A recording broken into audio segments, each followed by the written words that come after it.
Paz do Senhor, meu amado, bem-vindo de volta à nossa escola bíblica. Nós estamos estudando o livro do profeta Amós. Então, pegue a sua Bíblia, pegue o seu caderno de estudos, ore ao Senhor, pede a Ele discernimento, entendimento, conhecimento, sabedoria. Pede a Ele proteção, para que nós possamos desvendar dos seus mistérios.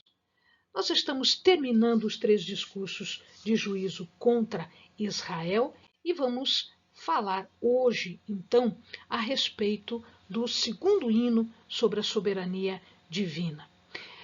Desse pedaço aqui, nesses 2 versículos, versículo 8 e versículo 9, Deus está reforçando o juízo. Mas esta ameaça é uma ameaça condicional de juízo. O propósito deste hino sobre a soberania é lembrar Israel como é temível, terrível o Criador soberano. E é com este Criador soberano que eles vão ter que se enfrentar. O propósito secundário é contrapor as influências pagãs dos cananeus. E é por isso que ele fala a respeito de 2 constelações, o Sete Estrelo e o Órion. O amado está vendo aí, esta imagem é a imagem do Órion. Né? São 2 constelações e que estão representando aqui a soberania de Deus. Então todos eles conheciam tanto o Sete Estrelo quanto o Órion, inclusive esse Sete Estrelo, né, existia uma imagem de uma divindade onde acima da cabeça dessa divindade tinha uma estrela de 8 pontas, perdão, de 7 pontas, que eles chamam de Sete Estrelo. Né? E essas 2 constelações muito conhecidas, de Sete Estrelo e do Órion, elas eram, em verdade, não só conhecidas, como também eles relacionavam todas estas estrelas, esses planetas, como divindades. Então, os cananeus usavam isso como se fossem divindades, como se fossem deuses. Né? Outra situação interessante que se pode mencionar por que foi mencionado o Sete Estrela e o Órion é que Deus quer demonstrar aqui a sua soberania em todo controle que diga respeito às estações do ano, porque à medida em que as estações vão mudando, o céu, as estrelas, a posição de alguns astros vai modificar. Então, o que ele está dizendo aqui é que Deus está no controle dessas estações. Deus está no controle dessa proporção de luz e escuridão. É Ele que faz o dia, é Ele que faz a noite, é Ele que faz aparecer o sol, é Ele que faz o sol desaparecer, vir a escuridão e virem as estrelas. Na regularidade de períodos de chuva, de seca.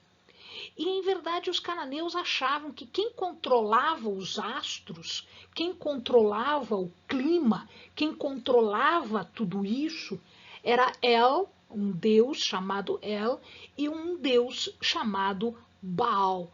Então, aqui o Senhor está dizendo que Ele é criador de tudo isso. Foi Ele que criou. E, portanto, Ele é soberano de todos estes astros, de tudo que foi criado por Ele e, portanto, é Ele que manda em tudo. E este Senhor soberano, Criador, temível Criador, era com quem eles teriam que se haver agora. O anúncio de juízo vem contra esta injustiça. Nós já falamos no vídeo passado sobre esse discurso, né, e sobre a questão da injustiça. Ele fala sobre porta. Como porta? A porta aqui, ela está se referindo aos réus da casa de Israel, porque Israel está sendo levado a juízo, ele está sendo levado a julgamento. E o julgamento se fazia na porta da cidade. As decisões judiciais eram tomadas à porta das cidades. Os chefes, os anciãos, eles reuniam-se, eles ouviam testemunhas, eles decidiam disputas, eles resolviam controvérsias, ou seja, era ali que a justiça era ministrada, era ali que as coisas eram feitas. Do lado interno da porta havia um espaço, haviam recâmaras, como se fossem salas, e ali também era utilizado para a justiça. Em verdade, os tribunais ficavam ali. Portanto, quando ele fala de porta, Amós está falando, em verdade, a palavra é para aqueles que estão sendo acusados, para os réus da casa de Israel. Ela é ampliada para todas as práticas cruéis que eles faziam. Então, não era só porque os líderes menosprezavam os mandamentos, eles eram corruptos, eles desfaziam a justiça, eles faziam coisas erradas, eram corruptos e corruptores, eles vendiam sentenças, eles vendiam para quem pagasse mais e o pobre não podia pagar. Mas aqui Amós ele vai além, ele fala além de tudo isso, além da justiça, tem também aquilo que as pessoas sofriam lá nos campos, porque essas pessoas eram tributadas, né? Haviam muitos tributos, muitos impostos, de tal maneira que a terra era arrancada das mãos dos verdadeiros possuidores. Os camponeses, eles tinham que fazer contratos de meação, mas eles sempre eram expoliados, eles sempre eram prejudicados. Os poderosos, que deveriam zelar pelos mais fracos, eram os mesmos que tomavam dos pobres as suas propriedades através de fraude, através de corrupção. Eles desprezavam as pessoas, eles desprezavam os pobres, eles não estavam nem aí pelo bem-estar da vida, né, de Israel. Estas pessoas é que deveriam julgar e aplicar justiça, eram as que faziam as maiores injustiças. Então, cobranças exageradas, tributos exagerados, decisões injustas, né? Enfim, eles roubavam do pobre, eles causavam prejuízos imensos e dando tudo isso, dando toda essa riqueza para os ricos e os seus amigos que pagavam propina para eles.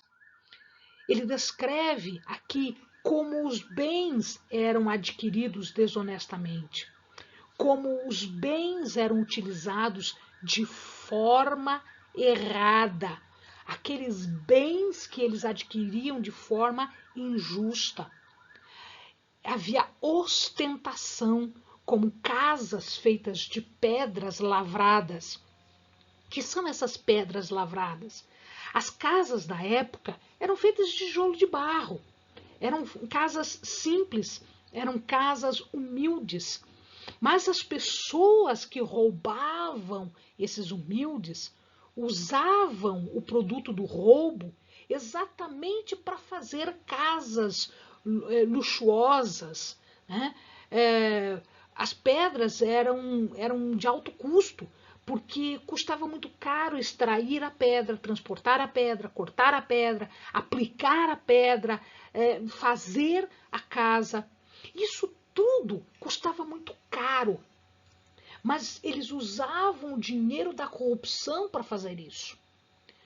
casas de pedras lavradas foi introduzido por Salomão.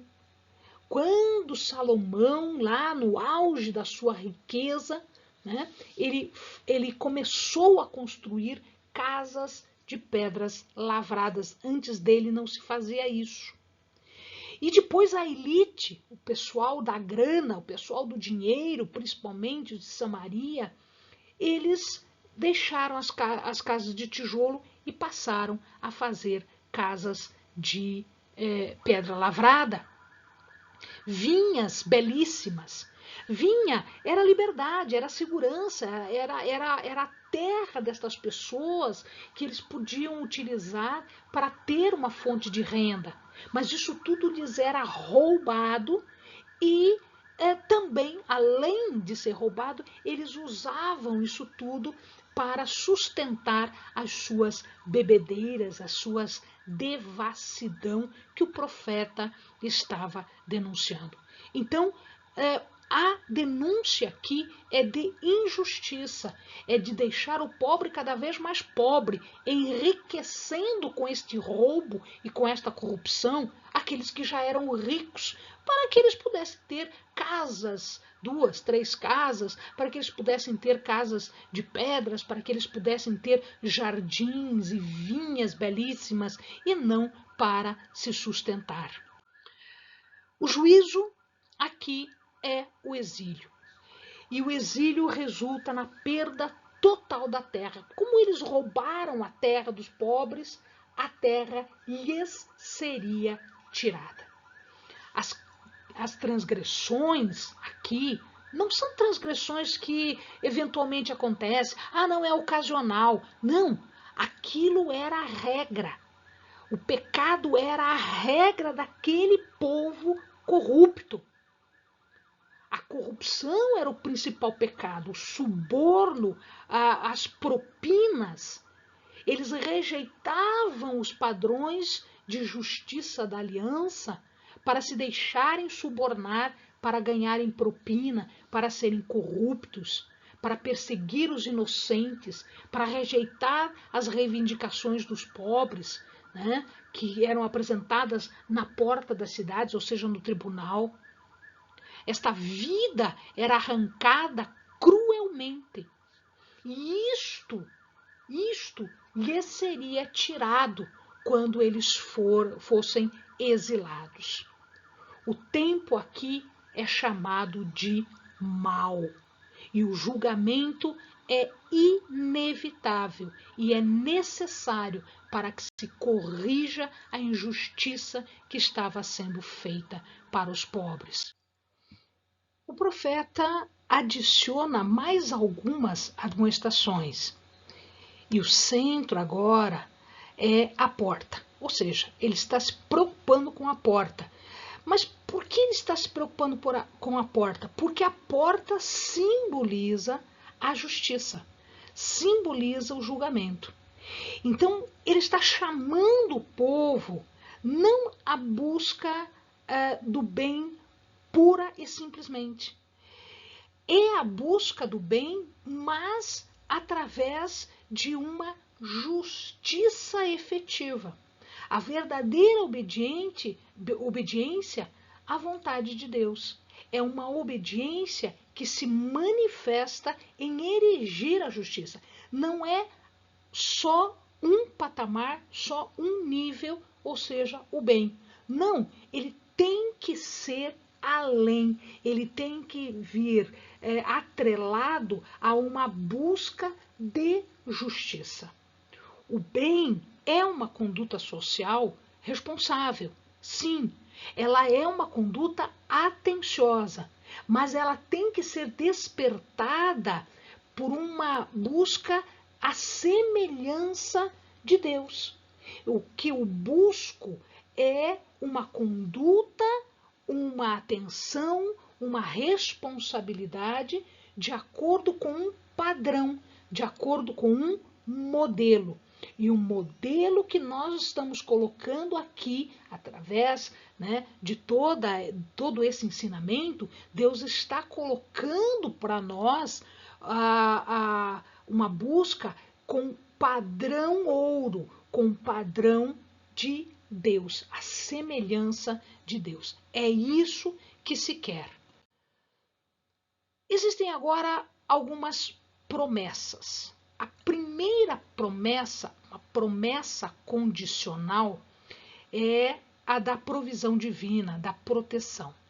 Mas esta provisão divina, de obtermos aquilo que nós necessitamos e que Deus está provendo o que a gente precisa, e Deus está nos protegendo em época de guerra, ou mesmo quando não houver guerra, é a busca da prática da justiça. Então, a proteção só vai acontecer se houver dedicação, se houver uma busca de todo o coração, a uma prática de justiça, em todas as suas formas. Então, buscar a justiça nos conduz a uma proteção e a uma provisão divina. Então, além de tudo que nós conseguirmos, nós ainda teremos provisão, o auxílio do Senhor em qualquer situação, inclusive de proteção. A segunda promessa, que também é condicional, é que ele vai nos dar graça e misericórdia. A graça, a misericórdia são estabelecidas por Deus.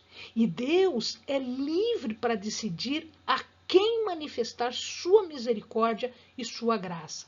E a quem ele vai manifestar? Aquele que está agindo de acordo com o padrão de justiça, um padrão de obediência. Deus reconhece a fragilidade de Israel. Amados, Deus reconhece a nossa fragilidade. Deus sabe que nós podemos ser destroçados a qualquer segundo. Mas a sua proteção, a sua provisão, a sua graça, a sua misericórdia estão condicionadas à nossa busca, ao nosso querer. Se nós não quisermos que Deus esteja conosco em graça, misericórdia, em provisão, em proteção, se nós não quisermos isso, Deus não faz. Porque é a nossa busca, esse padrão de justiça, esse padrão de comportamento, é que nos conduz cada vez mais próximos a Deus. Agora, o profeta faz um anúncio de lamento generalizado. E ele é expresso em choro, em pranto, em aflição, ou seja, é um lamento. E por que esse pranto, esse misped, vai dominar a cidade? Amós sabia que Israel iria ignorar todos os conselhos, todas as admoestações dadas por Deus através dele. Então, como ele sabe que Israel é duro de coração, é duro de ouvidos, ele não vai ouvir, ele passa então para o anúncio. A rejeição é parte da acusação, prepara o caminho para o juízo, porque Deus abre mais uma vez a possibilidade deles recuarem, deles se arrependerem, deles tornarem atrás, deles voltarem para o bom caminho e saindo do mau caminho. Então, este pranto vai dominar a cidade.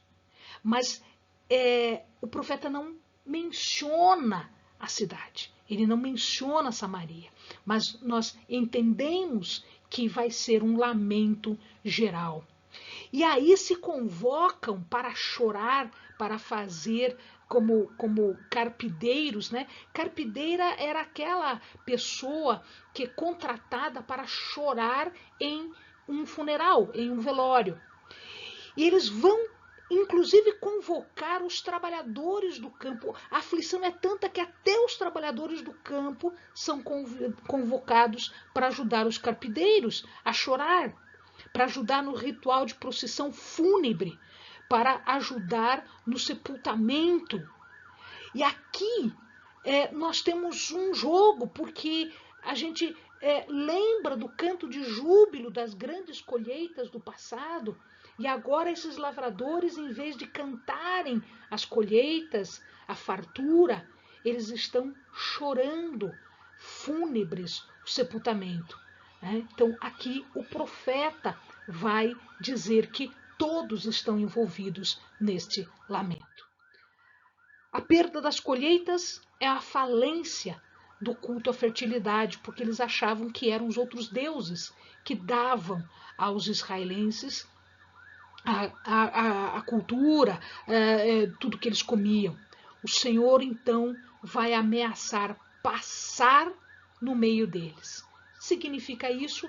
Nós estamos rememorando o que aconteceu na libertação do povo lá no Egito, quando o Senhor passou por meio dos egípcios, por meio lá daqueles que estavam deixando em cativeiro o povo de Deus. Agora a ameaça é contra eles. O Senhor está ameaçando passar no meio deles, ou seja, o juízo vai ser feito individualmente, vai ser feito pessoalmente.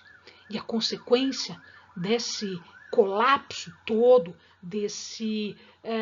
dessa não observância de direito, de justiça, não é uma revolta social, né? Não é simplesmente um agir, é uma retribuição que o Senhor vai dar. Então, a retribuição, o juízo aqui tem uma causa. Ela não é feita pura e simplesmente. É uma retribuição. Significa dizer que eles não fizeram o que se esperava que se fizesse. E, portanto, eles não tornando atrás, vai se dar, então, o juízo e a justiça. Eles não aproveitaram as inúmeras chances. Amados, nós devemos aproveitar as chances para não deixarmos que o juízo, o julgamento de Deus se estabeleça entre nós. Amém, meu amado? Bons estudos.